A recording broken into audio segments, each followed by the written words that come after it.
Olá, eu sou Miriam Bevilacqua, sou jornalista, escritora, professora e você está aqui no Biblium, que é o nosso canal de literatura. Hoje é dia de mais uma resenha, não é o dia de aula, né? Então um vídeo um pouco mais rápido. Bem, apesar de o amor ser o sentimento mais falado, mais buscado, mas até um sentimento comum, né, sobre diversos aspectos, na minha opinião, é muito difícil conseguir escrever uma boa história de amor. Claro, eu não estou me referindo àquelas histórias bem água com açúcar, né, aquelas histórias de amor da época do romantismo, né, que na época ali as histórias todas tinham uma mocinha muito bonita, um rapaz, né, muito galante. Os dois eram praticamente perfeitos, bonitos, bom caráter, tal, e eles sofriam várias provações, sofriam muito, não conseguiam ficar junto, e no final, como se fosse ali um passe de mágica, né? Dá tudo certo e eles podem, a gente pode emendar ali o tal do foram felizes para sempre. Claro que na vida real isso não acontece.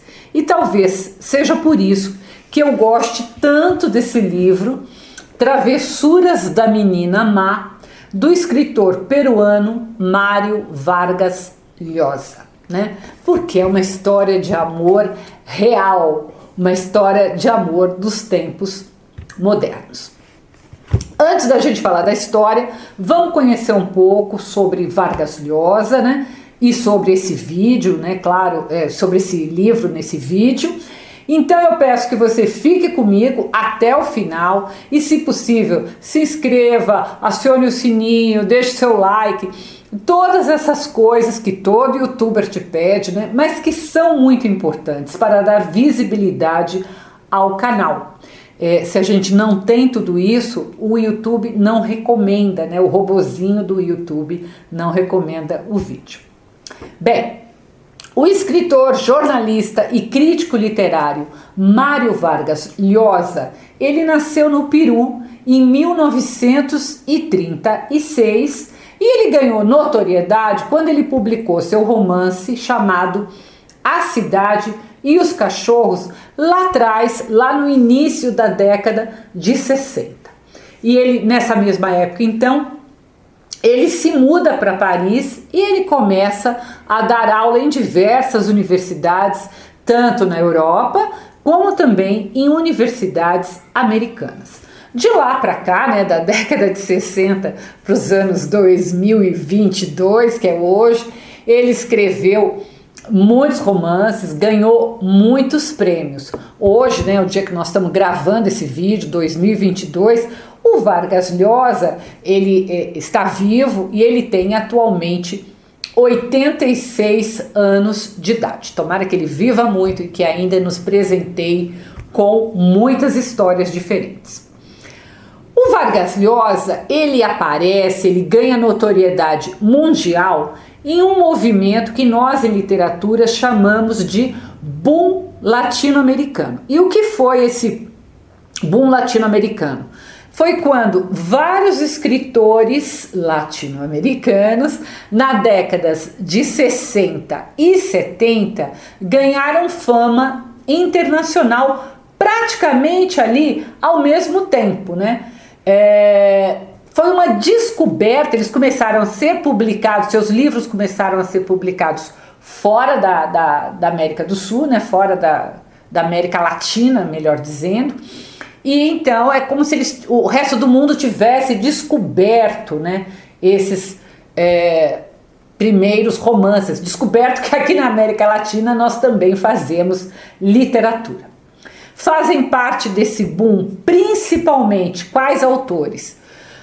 O Julio Cortázar, da Argentina, o Carlos Fuentes, do México, o Mário Vargas Llosa, do Peru, e claro, o grande nome, Gabriel Garcia Marques, da Colômbia. Sendo que tanto o Vargas Llosa quanto o Gabriel Garcia Marques também vão ganhar o Prêmio Nobel de Literatura. Então, esse boom da literatura latino-americana foi muito importante para dar visibilidade à nossa literatura. Tem algum escritor português entre os 4? Não, porque escrever em português sempre foi mais difícil, né? Isso não quer dizer que nós não tenhamos uma excelente literatura. O Marcos Vargas Llosa, ele estudou muito, ele fez doutorado em filosofia e letras, ele fez muitas coisas, foi tradutor, teve um momento, inclusive, em 1990, que ele concorre à presidência do seu país, do Peru, mas não ganhou, ele perdeu para o Alberto Fujimori. Então, o Vargas Llosa sempre foi um escritor muito ativo, né? Não era só aquele escritor que fica lá no escritório escrevendo as suas obras. Travessuras da Menina Má, que é este livro aqui, não é a sua primeira obra, ele é mais moderno, foi escrito em 2006, e eu escolhi esse livro para entrar na obra do Vargas Llosa porque é uma leitura fácil, uma leitura envolvente, e eu tenho certeza que depois que você ler Travessuras da Menina Má, você vai ficar animado para ler outros livros desse autor, e aí sim, livros talvez mais difíceis, mais complexos.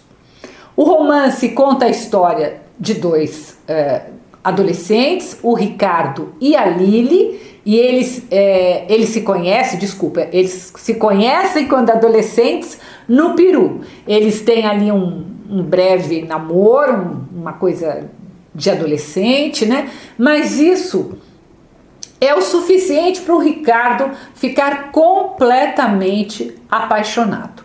Sabe-se pouco sobre a Lili, porque ela esconde as suas origens, porque ela é muito pobre.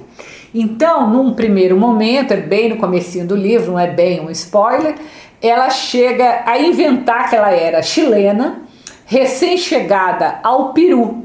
Farsa, lógico, que é facilmente desmascarada, né? E ao longo da vida, então, nós vamos acompanhar a vida do Ricardo e a vida da Lili. A Lili vai fazer de tudo para fugir da pobreza e se tornar uma milionária. Ela não tem qualquer escrúpulo para atingir esse seu objetivo.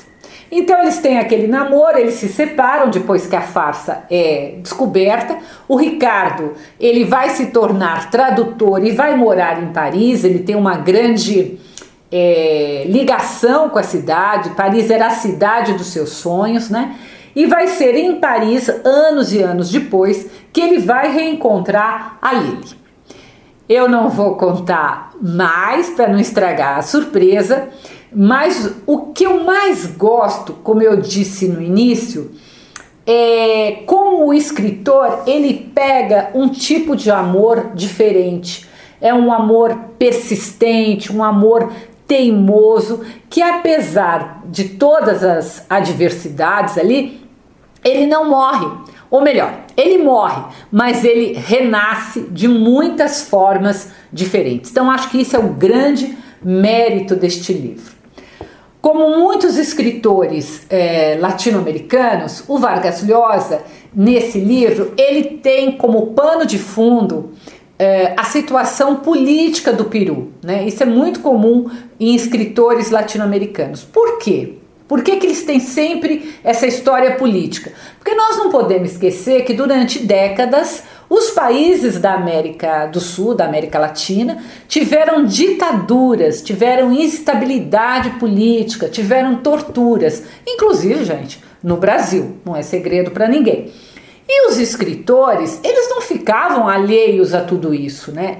Isso tanto marcou esses escritores na época, como é uma marca que vai aparecer em muitos outros livros deles também, tá?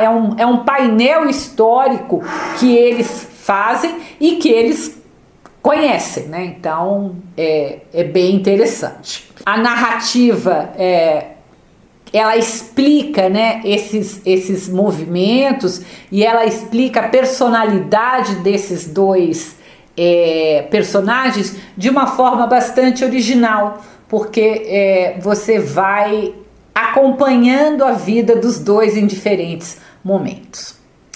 Para ler essa resenha é só acessar o meu site www.miriambevilacqua.com.br. Toda quinta-feira nós temos um encontro aqui, seja com resenha, com aulas, e toda terça no meu site você também lê crônicas, né? São as crônicas que eu publico de terça-feira. Até o próximo post.